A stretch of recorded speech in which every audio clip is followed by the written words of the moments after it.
আল্লাহর ওলিদের সোহবত দরকার আছে না? আরেকটু আসতে বলেন, দরকার আছে না নাই? এবার আসেন, আল্লাহর ওলিদের অবস্থা তো বুঝলেন।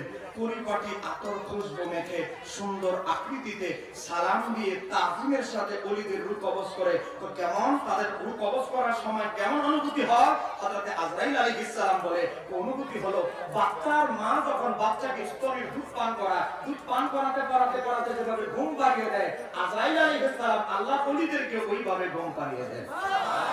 এটা গেল ওলিদের চাপ্তারা। আপনার আমার কি হবে? সাধারণ মানুষের কি হবে? যারা গোসল দেয় তাদেরকে জিজ্ঞাসা করবেন। ইমাম বাইহাকি সোয়াবুল ইমানে নকল করে, কি হবে?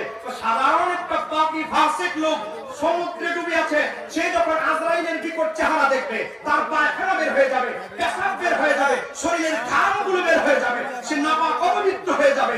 এই জন্য আমাদেরকে সাধারণভাবে গোসল দেওয়া অত্যাবশ্যক। কেন জানেন? আমরা আজরাইলের বিকট চেহারা দেখে পেশাব পায়খানা বের হয়ে যায়, আমরা নাপাক হয়ে যাই।